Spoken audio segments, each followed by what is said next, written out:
Hey, Crystal Maiden here. I hate the enemies of this mountain. Like, I especially hate the ones at the left side. I didn't talk about them yet. When you attack them, they turn to stone, and you can't hurt them, and you have to wait for them to...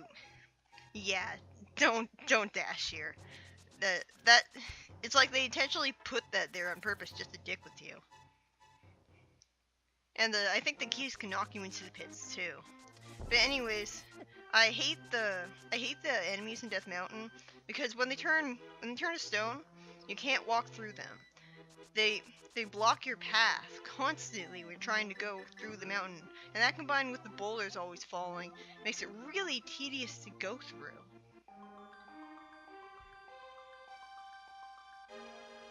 Not really sure what the text that you read when you try to read it without the Book of Medora is supposed to be. I always pronounce it Medora. I'm not really sure it's supposed to be pronounced.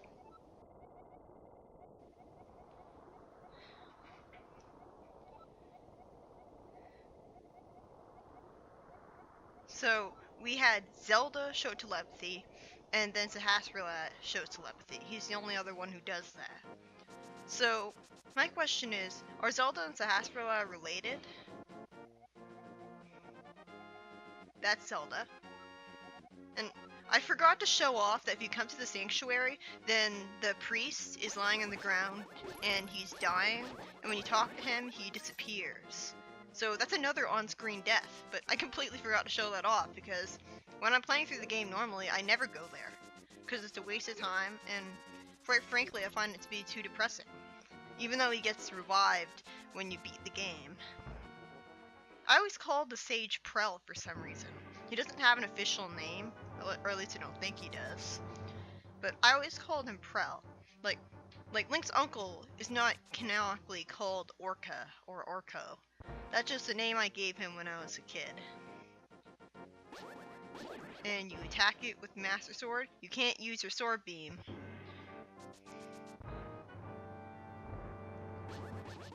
I always use glitches to skip this dungeon when I play through the game. Like, I played this game normally so many times that, quite frankly, I'm kind of bored of it. I mean, it's the first game I ever played.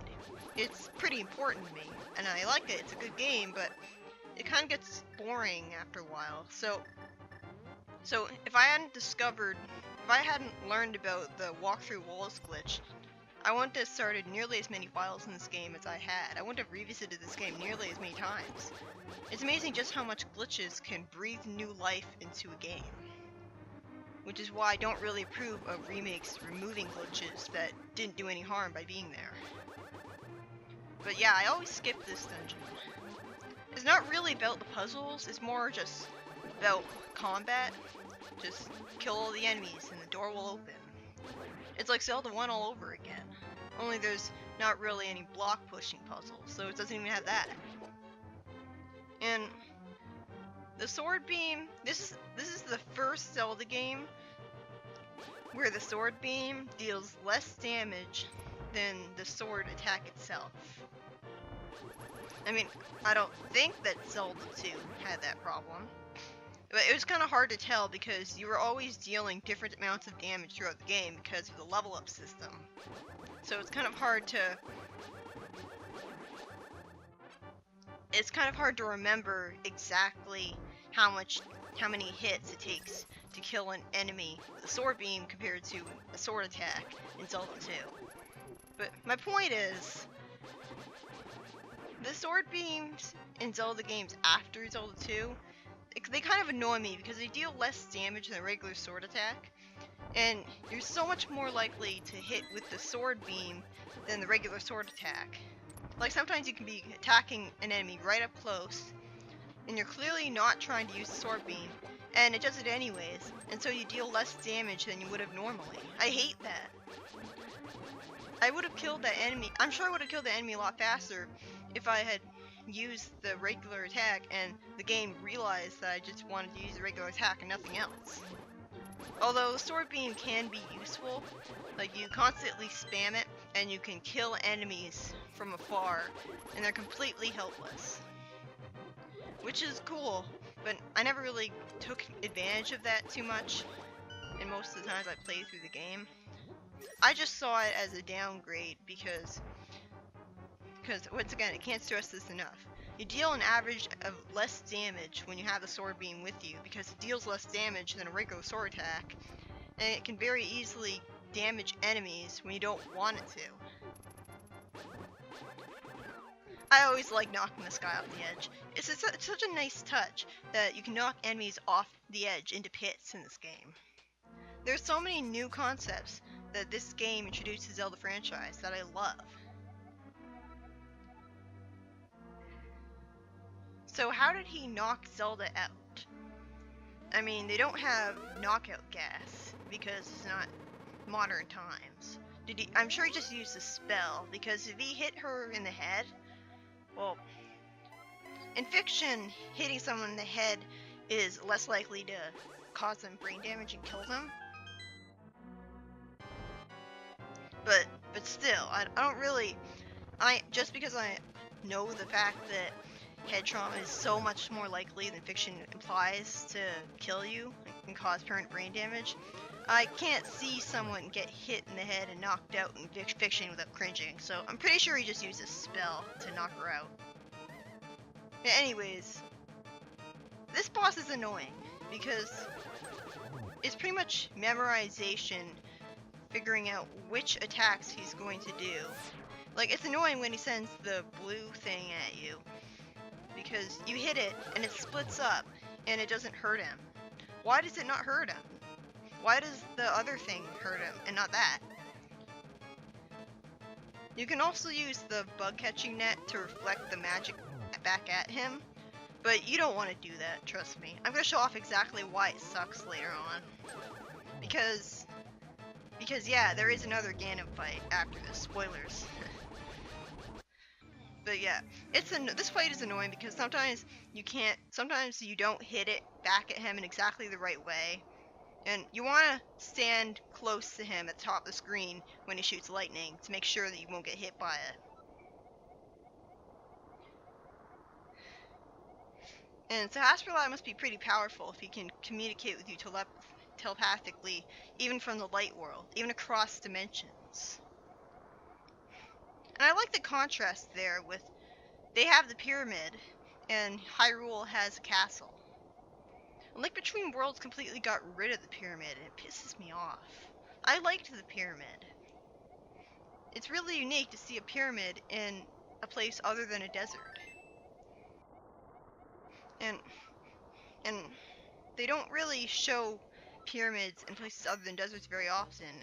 And I think there was a reason that, like, it makes you wonder what kind of culture it was that built this pyramid. Did there used to be a desert here a long time ago? Yeah, that's a piece of art. I think it's probably easy to miss out on, so you gotta be careful.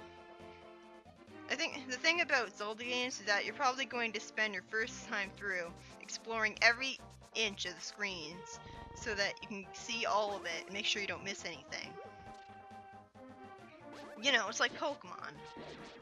Only, you don't, well, when I'm playing a Pokemon game, even when I'm replaying it, I don't remember where all of the items are, because there's so many more items in Pokemon games than there are heart pieces in Zelda games and treasure chests.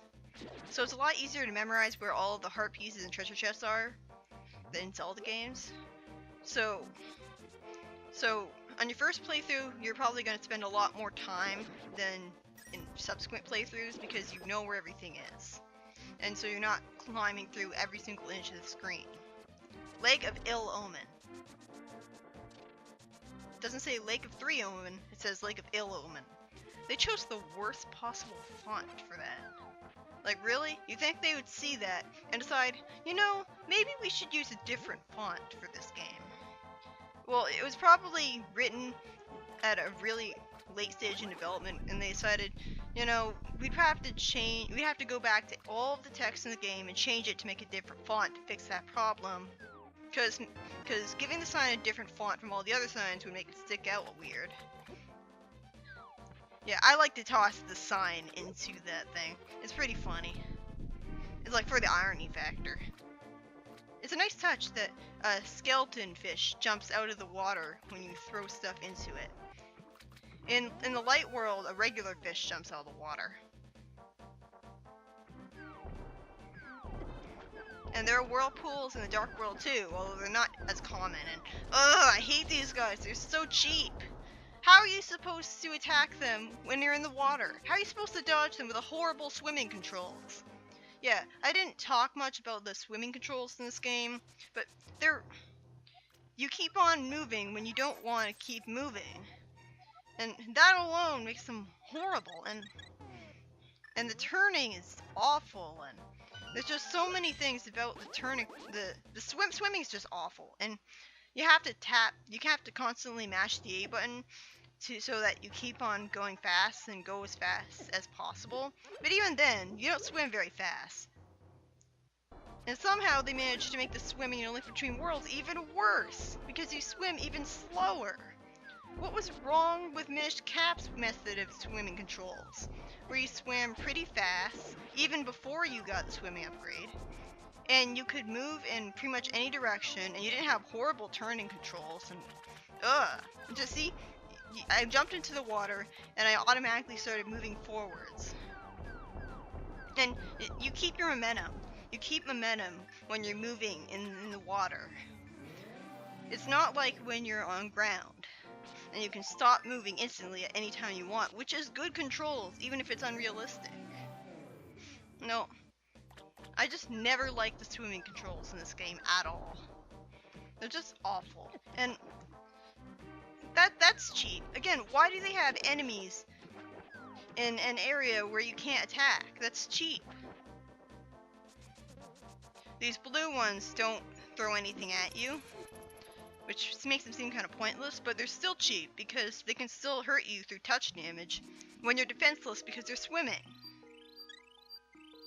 I will soothe your wounds and comfort your weariness. Like, this game is on average a lot better translated than Zelda 1 was, but it still has a few typos, although that's the only one I can think of off the top of my head. That looks like Yoda, doesn't it? It looks like a skeleton version of Yoda. With... Did Yoda have horns? I never watched Star Wars movies, unless the Family Guy parodies count. Those are pretty funny. Yeah, this NPC, he gives you information that the Crystal Maidens would have told you anyways. So, he's good for the atmosphere, I guess, but he's pretty pointless. And this is the first time when you talk to a tree in Zelda franchise. So, Ocarina of Time didn't do it first. This game did. And I know, I missed the cracked wall all the way back in Southeast Dark World. You don't have to leave a comment about it. I go back to it later. It's easy to miss because it doesn't look like all the other cracked walls. And that's why I think that they should keep a consistent graphic for everything. Because it makes it harder to immediately register at a glance as the same thing when it changes every time. Yeah, when you beat Agahnim for the first time, all of the enemies, well, almost all of the enemies in the light world change, so that they're stronger, harder varieties. I'm not going to bother to show you all of the enemies. I'm not going to show you everywhere in the light world all over again, because that would probably be a waste of your time, and I would run out of things to say. But just keep that in mind. And you probably wondered why I shot the hand NPC with an arrow. You'll find that out soon enough. Octoroks are cash cows as usual. And again, they move around so fast and so unpredictably. I really preferred fighting them in Zelda 1. Aside from the whole, they drop a lot more money than them thing, which I guess makes up for it. The Tackeries are a lot less, they're a lot less frustrating when you use the sword beam. Playing this game for the LP kind of made me appreciate the sword beam, but I still hate how it deals less damage than a regular sword attack. And I like the concept of people transforming the dark world to represent their true selves. Like, I'm guessing the hand that I talked to was a thief, and that's why he looked like a hand, because he's all grabby. I'm not really sure why that bird NPC looked the way he did, though. I mean, what's that supposed to represent about him? That he's an old man who likes to talk for a lot, or what? I can't really think of what that would mean about him.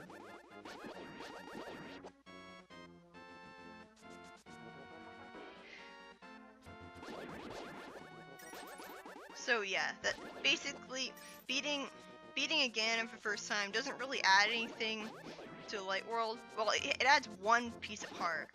Well, the piece of heart was there all the time, but it's only after you beat Agahnim that you can access it. These guys are annoying because you can't actually defeat them. They explode into a whole bunch of tiny Octoroks that die in one hit, but they move all over the place. They move really far and fast, so it's impossible to kill every single tiny Octorok, and there's no reward for doing so even if you could. And they don't really drop anything. And it's easy to get hurt by them when they burst apart, so they're just annoying. But yeah, beating Agahnim for the first time doesn't really add anything to Light World. It just makes new enemies. Well, not new enemies. It just makes stronger enemies appear. It doesn't really add any new pieces of heart, other than letting you access one that you couldn't before. When I'm playing this game, I usually skip beating Agahnim for reasons I'll delve into later. But even though it renders getting this impossible, even though it renders getting this piece of heart impossible, you can make up for that using even more glitches. You'll find out later. Yeah, the lumberjacks have a house of their own. It's pretty pointless to go into them in this version of the game. It does have a purpose in the GBA version though, but I was never able to use it for that because I don't know anybody who has this GBA version of the game. But I'll go into that in the version differences video, which won't be up for quite some time because I don't have a Game Boy player, and I can't really show you it on an emulator because you'd be surprised how hard it is to find Link to the Past GBA on the internet. It's pretty much impossible, so don't even try. I'll see you for the next part.